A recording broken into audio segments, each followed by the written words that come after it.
All right, John, man. So, yeah, we got in some conversations before that were talking about some of the issues that we see with some runners, not just new runners, but also experienced runners that I really wanted to touch on, and basically how people just always want to run fast, and having the idea of what running fast means. And it's very much relative to each specific person. Um, and we had some good ideas going back and forth, so really just wanted to kind of hash these things out. So I have found that is like my number one struggle as a coach, to get people to buy in, is making them run a little bit slower.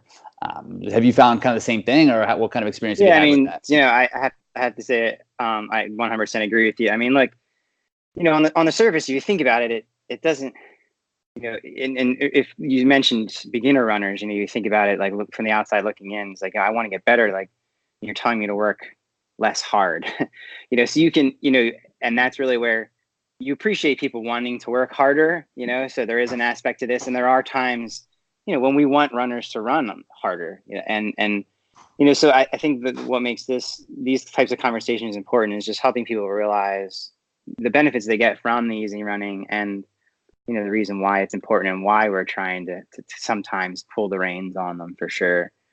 And I, as a personal experience, I can say that, and I've said this to you before, like, if I could look back on some of my running and some of my, like, even greatest years of running, one of the things I think I could have done was definitely probably do the same thing, and take the easier days a little bit easier. Yeah, just just kind of chill out a little bit. But it's hard. It's hard when it's just chill it out a little bit. But it's hard when it comes to almost like your worth as a runner, and it's hard to look past the workout that's right in front of you. So you want to make progress every single time that you're working out or running. So it makes it feel like getting a good sweat, getting your heart up is going to get you closer to those goals, when really most of the time you should be recovering from the runs that you've been doing previously, so that you're able to adapt to the training.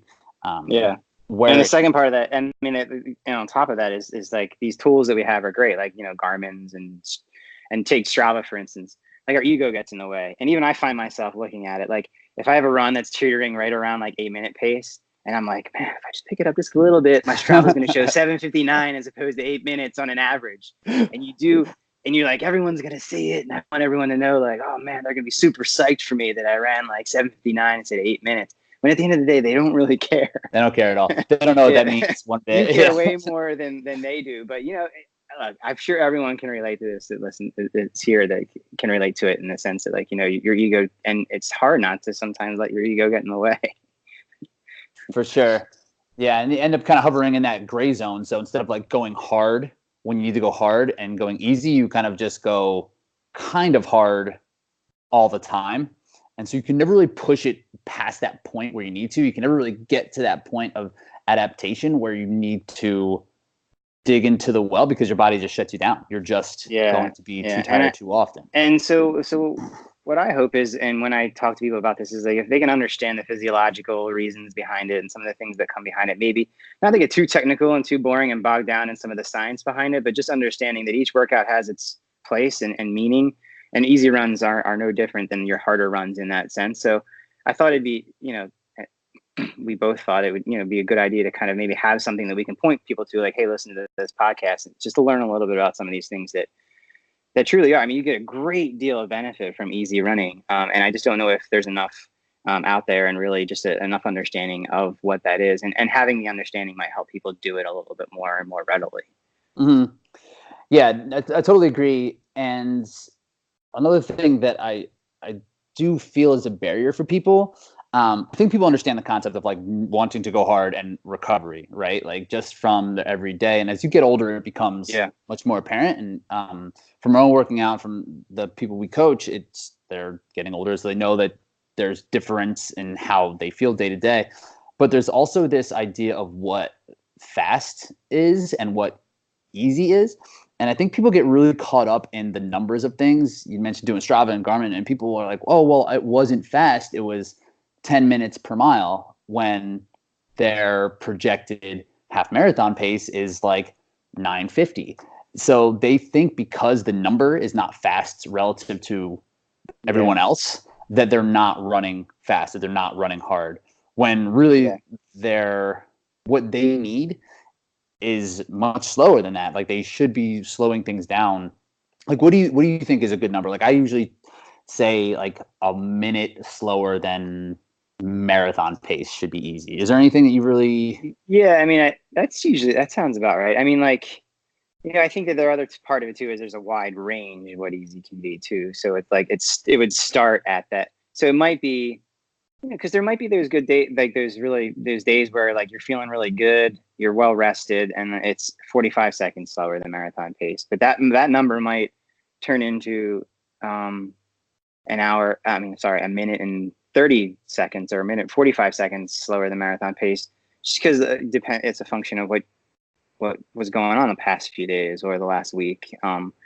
How well you're rested or your sleep, or there's so many different variables. So I think that having that really nice wide range of what easy really is, but just being true and honest with yourself of like what a real easy conversational, I'm just sure some of you have heard of that, like conversational effort is, are you really, really running easy, and it takes, I think the reason why some of my more experienced athletes, I'll say, hey, look, go out and run easy. You know what easy is, like, and don't lie to yourself. Some people who don't know what easy is, like, we're going to start with a little bit more of like, all right, if they come back and they're a little bit faster, I'm going to lean on them a little bit. If I have a more experienced runner who comes back and is running a little bit faster and I say, hey, was that easy? They say, yes. I say, okay.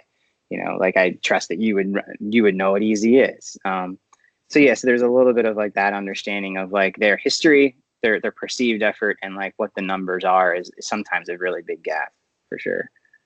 Totally. And there seems to be like levels of experience that you kind of need to like explain what this means a little bit more and how it is going to pertain to them and how they can apply that. So what kind of tactics do you typically use? Do you just try to go the explanation or just kind of lean on them and see like, oh, I saw you ran this at this pace, so your heart rate was a little bit high, like that's a little bit too much, next time peel it back? Or like, I mean, I try to, like, look, and we were talking about this, like everybody's interested in different things and they're doing this for different reasons, and some people are going to get a lot from like understanding the science behind it or the physiology behind it. Some others are going to glaze over at that. So I think just part of the important, one of the great things about the custom training is getting to know the athlete and why they're running harder, or they have this as people are like they're just personality, whether it's running or their work or like they sleep 4 hours a day.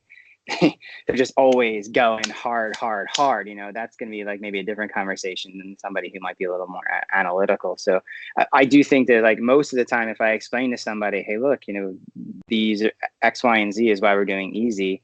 And going a little bit harder than easy is going to be wasted. Most people are going to get that. I mean, at the end of the day, that's why people come to us, so and I think that that's really sometimes where it's the hardest part of it is like you want to give people you want to give them an experience that they're expecting, but if they're expecting us to just like push them and go hard every day as opposed to just like really truly listening to us, then it's probably not going to work. For sure. And that's something that I've thought about quite a bit, is that like the hard work is really not that hard to work hard. It's hard to get yourself to the point and then recover from that. Like doing the easy work is almost harder for a lot of people. Like anybody can go out and blast themselves with any type of workout. Like literally, okay, just like run 5 minutes at 5K pace. Like that will suck. It'll feel hard. You'll get a good sweat. Like that's not hard for people to do, but it's hard to set up their week to week, their month to month, to build them up in a progression that would work. Easy volume is not easy. Yeah. Easy volume is not easy. Yeah. And that's why it's like hard for a lot of people when they look for things online, or especially when people look at professional type athletes. This happens a lot, at least in the obstacle course racing field, where it's so new that there is no like, hey, there's no set way right now. So people look at the professionals or the people who are achieving at a high level, and they're just doing these hard workouts.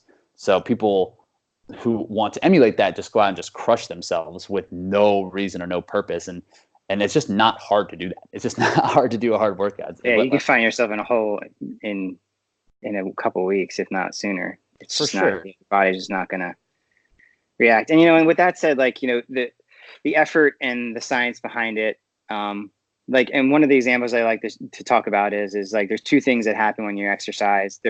One's very obvious, is your heart rate goes up. And most people know that you have a max. It's going to go up to a certain point, right?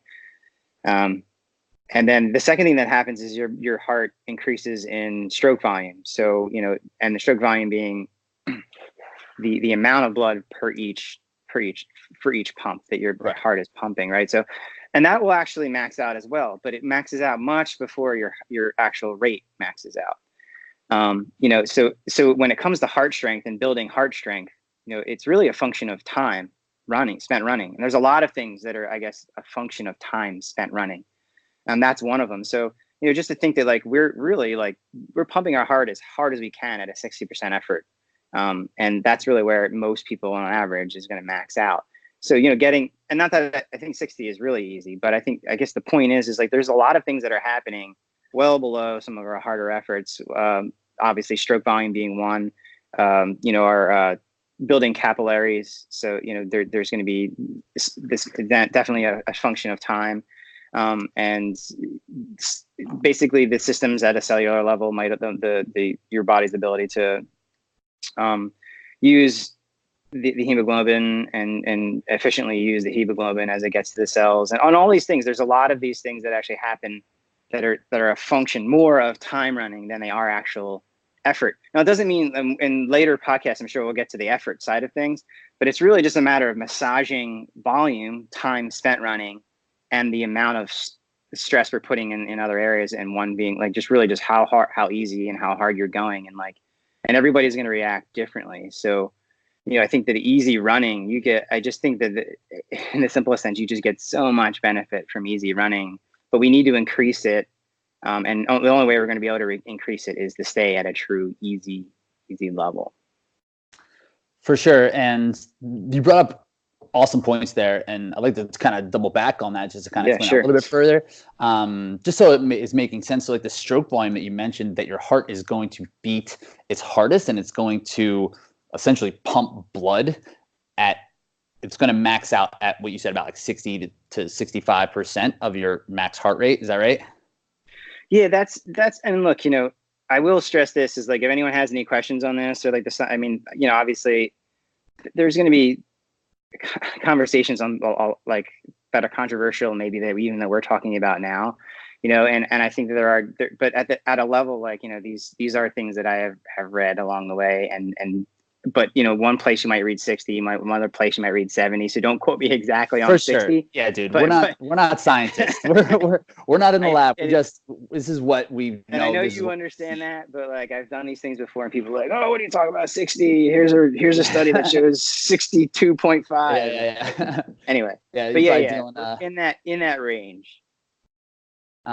For sure. And so like, that's a really good thing for people to keep in mind, because they don't think that they're getting that effort. And the stroke volume is what's moving the blood around, right? And you mentioned the capillaries as well, which is essentially, these are new pathways that are built to deliver the oxygen to your muscles. So when your muscles are getting fatigued from running, it's because you haven't built those pathways up, right? So the oxygen that needs to get there might not be roads that can deliver it. So like, being able to spend more time, like you said, at that lower rate and spending more time running there will help you deliver that. So if you are someone coming in running later in life, maybe you have a little bit more muscle mass and you just can't seem to, or if you do just seem to burn out real quickly and just can't seem to, or cramping is an issue for you, like, you might just need to slow things down. And it's that's a really, really big benefit that it's hard, again, it's that you can't necessarily feel right away or ever, but it is something that you really need to do to get that blood to those muscles that need to think about that. You're building new pathways for blood to get to your cell. I mean, like, it's like amazing, powerful stuff. But it takes time, and it takes like a slow, gradual, just, it doesn't happen overnight, obviously, but, just this easy running volume. And, obviously you do it within, not everybody can take the volume like one person might not be able to take the volume that another person can, but just finding that ideal volume and using it to do these things is huge. And I think it's also important to kind of have a reference point too. So like, well, it doesn't mean that hard running doesn't help you. And just to use the next level of speed might be threshold running. And threshold running is going to do a completely different thing. And I'm not going to go down that road, but when it comes to threshold running, we want to be right at that pace. We want to be below it. So, and the reason why this is important, I think, to bring up is to understand that like being in the middle, it doesn't help you with the lower or the top. So what we would rather do is, all right, let's find what our volume is at this easy. And then it also enables us to do more of the tempo pace at that pace. So, when people are starting out, I don't give them as much interval training, and especially those who are just starting, they're gonna be like, oh, wow, I don't feel like I'm working that hard. And I usually say, just stick with it. Like we're going to increase the threshold. And usually they get like, oh, okay, I get it. Because we go from like 10 minutes of threshold running to like 45 minutes of threshold running. And they're actually pretty happy to be running easy at that point. So there is that kind of increasing the volume of the harder stuff that we need to consider as well. Totally. And there's this analogy that I've heard before, kind of about when you build a building, right? You have to get the most structurally sound foundation, you have to go build down, right? So it's not always just building up and like going harder, and which would be the analogy for the hard workouts. Like these easy workouts is like building down so that you can build that strong foundation. And like you said, you can layer on those threshold workouts and layer on more volume of those threshold workouts once you've dug down far enough that you have a strong enough base. And that's really how I can consider this. I think was that a Coach Quinism there? I think that was the building blocks. You would give me credit for like listening enough to that for him. But it's like it's cheesy, but it's true. Like it's true. You can't have the one without the other. And you can't have your cake and eat it too. And they all apply for sure. Totally. Yeah. So let me ask you this, because I've noticed this anecdotally. I haven't really read anything too much on it, but do you find the difference in what the range in pace from like an easy run for a male and a female would be? Because I've noticed that a lot of times female runners, and I don't know if this is just the people who I've surrounded myself with, but the female runners will push harder in their easy runs, or it seems like they're able to run faster in their easy runs, whereas guys seem to peel back more. And I don't know if you've seen if there's been if there's any changes in performance because of that, or if that's anything you've seen at all. I mean, I think it's hard because a lot of times I use the same formulas. Like I'm big on Jack Daniels, as you know, and I'm sure a lot of coaches are out there. Like his formula, I think is at least a great place to start. But it isn't female or male oriented. So understanding let's be honest, there are I mean, maybe I don't want to go too far on this, but there are physiological differences between men and women. It is what it is. Women are going to have a higher concentration of body fat, and on average, so that just right there is definitely going to hold a big difference when it comes to hard running and easy running. So with women, I think a lot of these charts, unfortunately, are built towards men. And just because, like, when they were a lot of times, like Jack Daniels, when he started studying this stuff, there just weren't a lot of women runners. I mean, it is what it is. So absolutely, I think I see that. There's definitely a lesser gap, and I often grapple with, is it like they're just not? Are they running too hard on their easy days, or are they not running hard enough on their hard days? And just understanding that. So sometimes I'll actually use a little bit more heart rate data for women to try to use that a little bit and just get a true idea of effort, than using some of these charts just to kind of understand. Because I think the perceived effort is the hardest thing, right? Like you go out and it's like some coaches, they won't even really give pace unless they go out and run 10K pace, and people are like, oh, what the hell? Like, I don't know. I've raced a 10K maybe forever, three times in my life. And I don't really know what that means. So, and you try to, I think perceived effort is really important. But like using the heart rate data, I don't love training off a heart rate. I don't think it's wrong. I don't think it's bad. I think it has ups and downs for sure. But I think that sometimes at least glancing at that data and seeing and you said it the other day, like you have an athlete who said they were running easy, but they were at like, their heart rate was at like 175. And it's like, dude, It's like, that's not easy. not easy. Yeah, for sure. I mean, it's a good tool. And you mentioned the perceived effort, that takes years. That is like something from somebody who's done a lot of distances, done a lot of racing, has come in and out of shape. But yeah, it's interesting. I saw this while you were talking about, if there has been some research done on how women metabolize fats versus carbohydrates, and they tend to lean on fats because of specific cycles and timing of the month that their hormones kick in, and it makes them less able to process carbohydrates, which would be the preferred fuel source for doing like harder, faster workouts.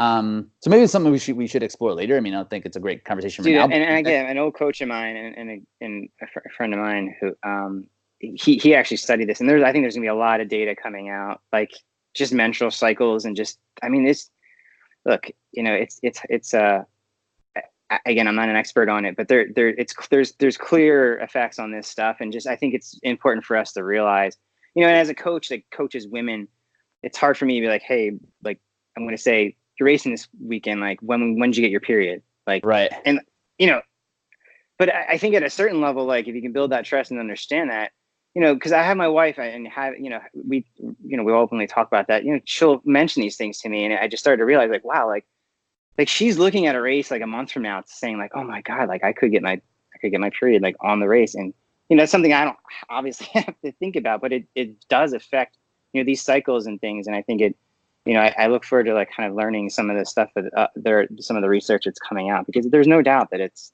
hormones and all these things. There's still so much we need to learn for sure. Yeah, totally. Yeah. The hormone piece is almost undeniable, as non-woke as that is, but, it is something that is considered, and I've considered kind of figuring that out, because it is something that we can at least guide the nutrition piece toward. I'm just trying to figure out the best way to kind of do that, and how to get on that certain level. And yeah, no, I also just saw real quick that it doesn't. There hasn't been a ton of research done on it. I mean, if you look, I think that's the biggest issue, and like obviously we're not in that position to do the research ourselves, but I think we're going to see a lot of changes to that, and over the next really near future, really. Totally. But that also puts us in a cool position, right? Because we won't necessarily have to wait for research, and that takes so long, but we could just like try things and then adapt and move along. Keeping the line of conversation open too, like, again, not to go specific, but it's going to affect everyone differently. So, just understanding like, hey, some it might not affect as much as the other, and just understanding that, and and just this whole like idea of private coaching. It's just one of the aspects of like keeping that line of communication, like, hey, checking in once or twice a week and understanding like how you feeling. If you're feeling that way, why do you think you're feeling that way? Like, how much sleep did you get? How much, how has your eating been? Like, how are all these things, because, all these things are going to affect how they feel that day, or how their performance is going to be on the weekends. And I think that just like, as much as we can like be in tune with, and I know it's kind of like it sounds like I'm selling, but at the same time I am, like, just understanding these things that aren't just in this cookie cutter kind of a program. That being one of them is amongst a lot of them, is going to be super important for us to make adjustments. For sure. Benefits of a coach, man. You should probably get a coach. Well, cool. Yeah, I mean, there's a lot of ways we can go when it comes to training an individual. And for people listening right now, I think it's important because, like I said, the concept of to grasp, okay, running easy is important. But what are some things that we could suggest for people that they could take and put in place right now on their runs this weekend, or what are some things that we could do to help someone who's listening, or advice we can give to somebody like? Yeah. I think like having a custom, like, a private coach is obviously a big part of that. But like, if you don't decide to work with us, I think one of the things you can look at is you should have variety in your training. And that speaks to the easy running. So like if you're, I had this one friend who I would joke, he'd be like, oh, I'm going out and running an easy run today. And I'm like, oh, cool. And then I would look at his pace, and then he's like, oh, I'm gonna run a tempo run today. It was the same exact pace. I called him 7:30. That was his nickname. Because like everything he ran. So that's what he's got. no gears. 7:30. Easy, 7:30. Threshold, 7:30. And I was like, and he would go out and race a half marathon, 7:30. And I was like, dude, like, if you can run 7:30 on, like, there's obviously something there. But I think my point is that like variety. So like you said, you should have some days where you're running hard, but then like the easy should be off. Like, and those in betweens are the days that I want to avoid. So if you don't feel like you're working hard enough, then let's increase the volume of the hard intervals as opposed to going just slightly hard on the easy. And then at the end of the day, like our average is going to be the same. I think the TSS that you use is a good example of that. Like it'll take into account easy volume, and like, a real easy run at a high volume is going to have a high score. And sometimes it's even higher than like racing a 5K, because like you're only running 3 miles, but you're running it really hard. So just having that, like that variety, I'd rather see that the average like be 8 minutes and have some of your runs at 7 and some of your runs at 9, than have like all your runs at 8. I think you're going to get way more benefit having that variety. And that's what first thing I say to people is like, I'll look at their Strava or their Garmin, like, you're running all your runs exactly the same. And by the way, it's the same pace as your marathon. They're like, yeah, well, that's the right pace. And I get it, because they say, hey, like, I want to race my marathon at 8 minutes, so I go out and run my long runs at 8 minutes. It makes sense. Unfortunately, like, it does. Like, it makes think about it. Like, oh, it's hard. It's just like, all right, well, yeah, and then they think you're an idiot because you're telling them, no, run 9 minutes. You're like, yeah, it reminds me. I had this girlfriend in high school. I hope she never hears this, but she was racing the 5K, and obviously in cross country in high school, and I was like, oh, this weekend we have practice. We're running 10 miles. She's like, isn't the race 3.1? And she's like one of the smartest girls I ever knew. And she had this argument about like, well, why don't you just run 3.1 so you're really good at it? I was thinking the exact same thing. I had a friend who said the same thing, and I was like, I don't know how to. And I just like, you know what? I don't know. It's like I could, but I don't know. Just fine. Just run for 25 minutes. It's fine. Yeah, no. And I guess my point is like, like some of these things that are obvious, that seem obvious, aren't necessarily like the truth. And it all goes back to like just fighting through all the noise and some of the things, like you said, searching on the internet and understanding, like, there's a lot of theories and a lot of different things. And, at the end of the day, we want to stress the system and we want to recover, want to stress and want to recover. And if you do that consistently, you're almost guaranteed to get better. I don't care what you're doing. I just want to do it in a more efficient, healthier, faster way, and that's really what it comes down to. So you're going to hear people being like, hey, I ran a great marathon with my longest run being 9 miles. And you're like, oh, great. Like, it doesn't mean you couldn't have done better by doing it in a different way, More. Yeah. And I feel like you mentioned, people's like truths behind the training. And a lot of times people who are coming into running, maybe with not a traditional background, probably did it a certain way to start. And they probably saw really good success as soon as they did start, right? By doing it a specific way, by running 7:30s every single run all the time. They probably made huge gains at that. So they figured, okay, this worked that one time. So like, this is how I can do it. This is how I get better. And then when they hit that plateau, or when they kind of get to that frustration point, and then when we start working with them and they're like, okay, we'll run at 8:45s, they're like, well, I run at 7:30s. So like, it's kind of like shattering to their reality. And it's a hard conversation for us, because we want them to trust us and we want them to know that this is built for them, because again, that's what we are delivering for people, is custom built training. So and results too, and the results aren't always going to come overnight too. So there's so many complications that come along with that it's guaranteed. Almost everyone that's in, and what you just named, like, is the perfect client. Like, they start running, they get better, and they plateau, and they're like at that point where like, oh, and they hear from somebody, hey, John coaches, like, maybe give them a call. They give me a call. I send them the program. They see the easy, and they're like, what? This is way like, I can't run that. So, yeah. And like, all right. And then that's really where it starts. So, I mean, that's why we started here. Right. Right. at this easy point. Who knew that like we'd be at this point where we would be talking about like the most important thing is running easy, but because of what you just said is exactly why we started here, you know. So Yeah, and I mentioned the other day someone had mentioned like, oh, I literally can't run that slow, which is just not true. It's like, but they're like, oh, this is not. It's like, well, you walk and you run. There's something in between there. Like you can move yourself that fast. So we started talking about some of the practices that people can take out there to literally make themselves run slower. And we mentioned conversational pace, and that is something that is very helpful. Like if you can literally speak in full sentences, full paragraphs without really being impeded by losing your breath, then that would be considered an easy pace.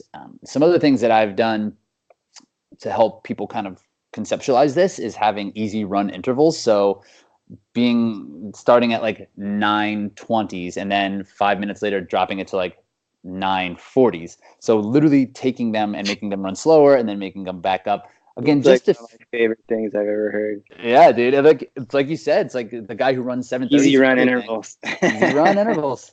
One, it helps break up the run for people that just don't want to go out and run for an hour. And it just gives them an idea. It's like, okay, you are capable of running in different paces. So trying that and just having fun with it. And also the breathing strictly from your nose. This will take a little bit of practice. There can be some like unclogging that needs to happen, which there are some different drills. There is an excellent book that I can't think of now, maybe not that excellent, but like you can post it. That I'll cite later. That talks about some nose unclogging methods. And, you know, most people, when they try to breathe just from the nose, like they're going to have a really, really hard time. And it's also a good way to show it's like, okay, well, if you can't breathe just from your nose, you need to slow down until you can. And then that's a way for people to, one, figure out what an easy pace is, and also really kind of help their breath mechanics, where a lot of people get real stressed, real tight and up in their chest and shoulders. Breathing straight from your nose will help really activate in like your diaphragm. So if you do have like cramping issues, or if you just the belly breathing, like if you breathe from your nose, like that is essentially what it is. We're also used to breathing in from our mouths that we end up getting like pretty stressed in our shoulders and chest. So there's just some good ones. And some other things that has been a kind of a trend lately is getting some heart rate data and heart rate variability.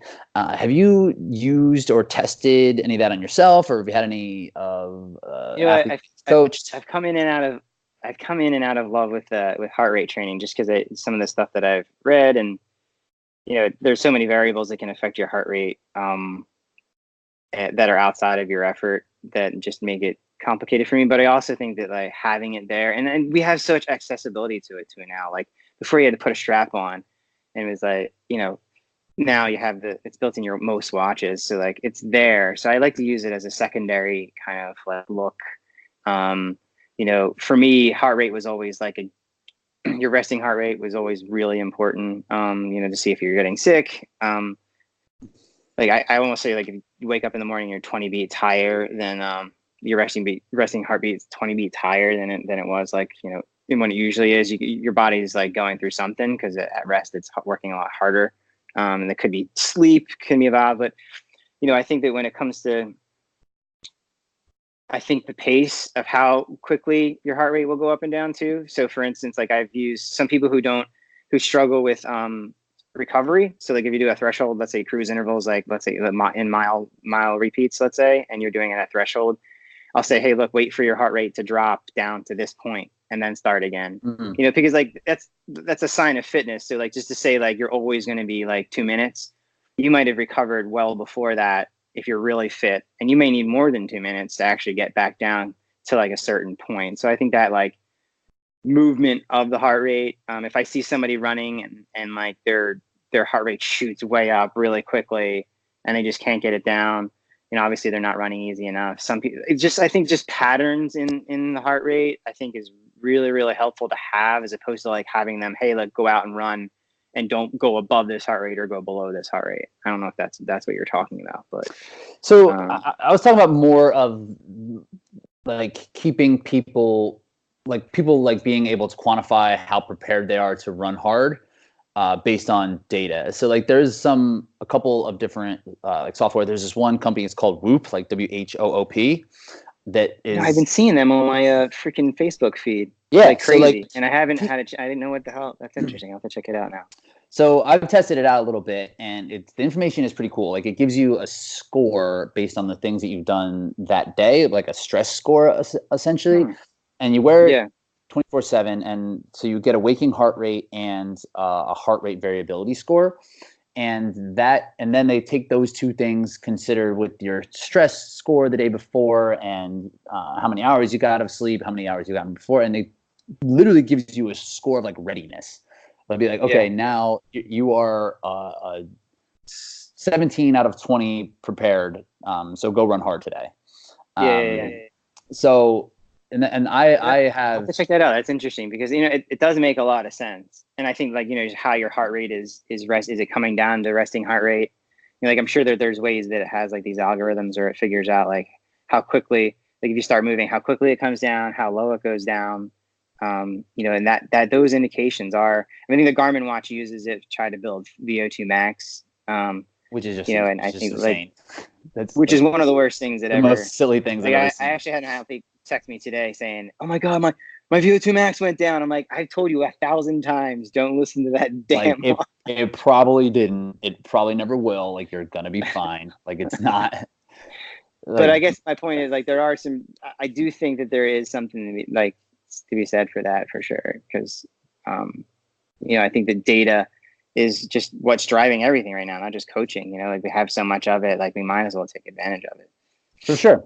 And it's something that's new. It's out there. It's tools that have been used, and the accuracy is, it's especially even with the heart rate on your watch, like the accuracy is probably not dialed in, but like if it's consistent and it's data that you can pull from, it doesn't hurt. Like right now I use an Apple Watch, and it's basically the same hardware as the Whoop, where it will get my heart rate variability and my resting heart rate. It does give me like a score for how my sleep went.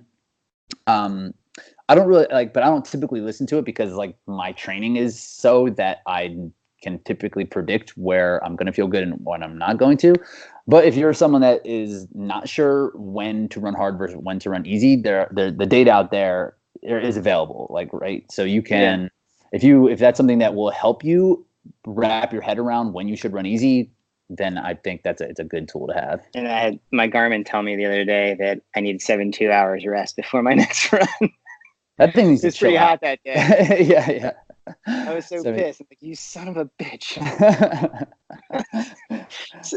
Because if I run that bad, I need 72 hours rest. They're like, hey, just hang it up for good. You're done. It literally was saying that. I don't think it goes higher than 70. Actually, the funny thing was, it does go to 3 days, which doesn't make a whole lot of sense to me. But anyway, I think the highest I ever see it pump out was 3 days, and that was kind of depressing. Yeah, they're trying over there. I don't think their hardware is really there yet. Yeah, it's a good get it. GPS watch. I think the GPS is pretty awesome, and I think good, the heart rate, like built-in heart rate, is pretty solid for sure. Like, there's no doubt. My 235, I just turn off the VO2 max, and most of the time, it works fine. But there are some pretty cool tools. Actually, one of the things I want to keep my eye on is power, because just getting in the running, and I know that a lot of runners don't know that.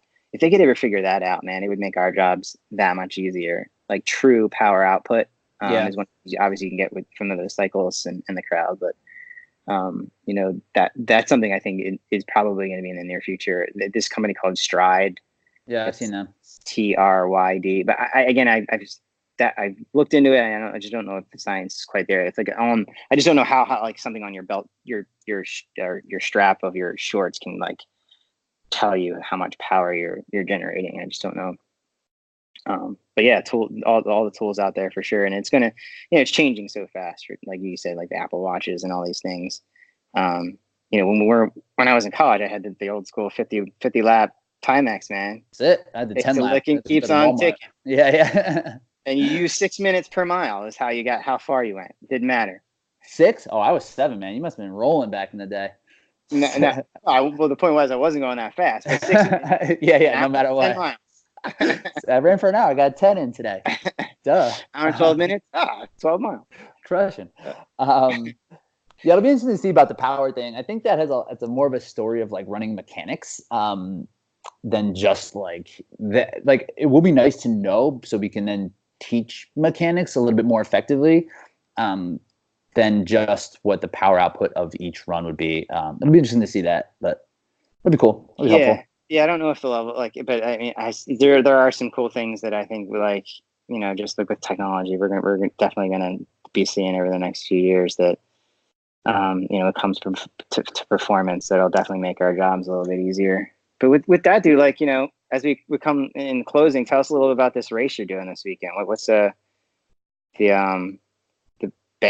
it Bear Mountain where it is, or Big Bear? A Big Bear Lake. It's in Southern California. I forget it's a mountain range that is familiar to me, but we're both East Coast dudes, so we don't know it that well. It's about an hour north east of Palm Springs in Southern California. Yeah. So yeah, in the Spartan races now there's different distances, and it's like 13 miles. So it ends up taking about as long as a marathon. Like it's going to take 2.5 hours probably. Yeah. So it's like a big effort, and it's going to be at altitude. It's going to be about they just released the map. What's the altitude? So I think I actually don't know. Maybe I have no idea off the top of my head what it's going to be at. Yeah. So. I mean, big difference between like 3,000 and 6,000. I mean, for sure. Yeah, I actually don't know. I'm actually not 100% sure if it even is. But we're going to gain 5,000 to 6,000. The map just came out, and that's like a big thing with this. Like the map comes out, and everybody freaks out to see where like the obstacles are and how that's everything. Wrong. They drop it out. They drop it out that close to the race. Yeah. So everyone freaks about it. That's all. It's always the same obstacles, and it doesn't matter that much. But you're either prepared or not. It looks like you're pretty close to like in the rankings there, points wise. You got like 20 points spread between you and fifth place.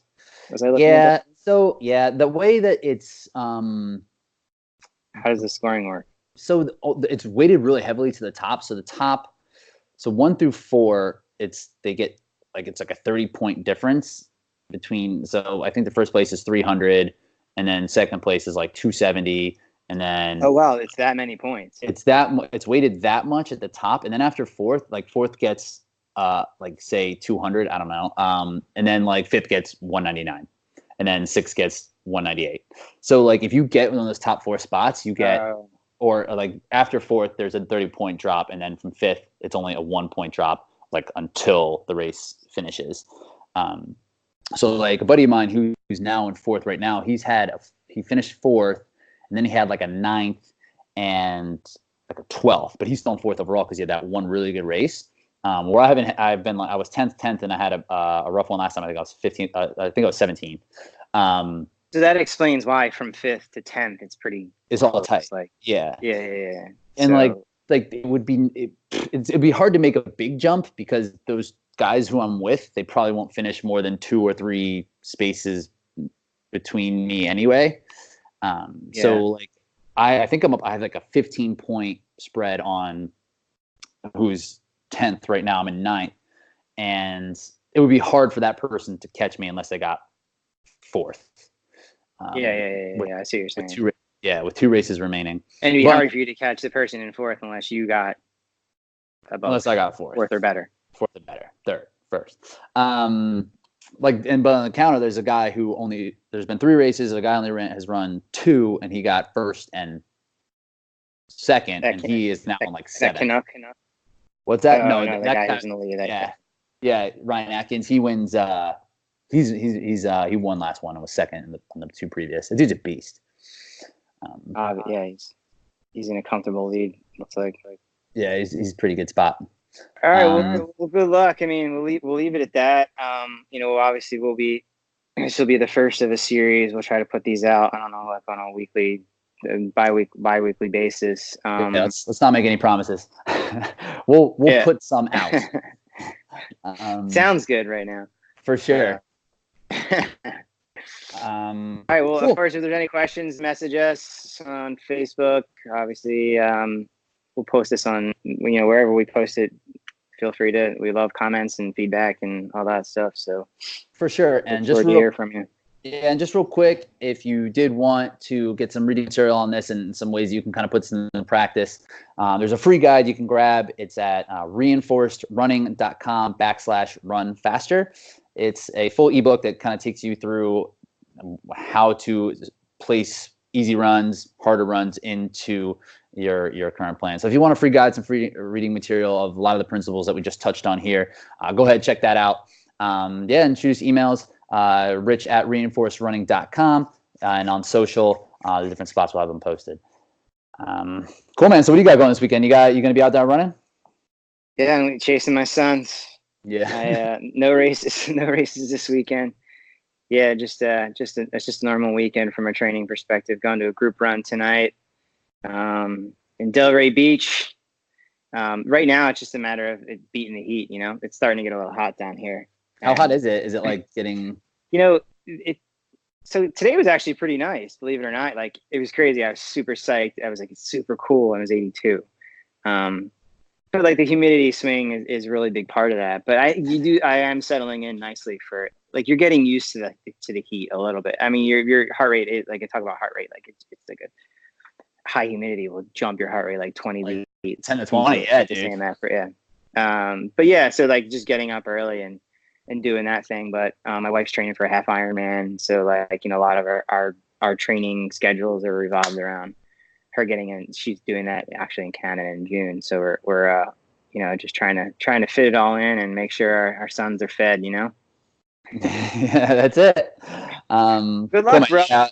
Thanks, man. I'm excited about it. We'll report back next time. Bring it home for us. Yes, sir. All right, everybody. We'll catch you next time. Later.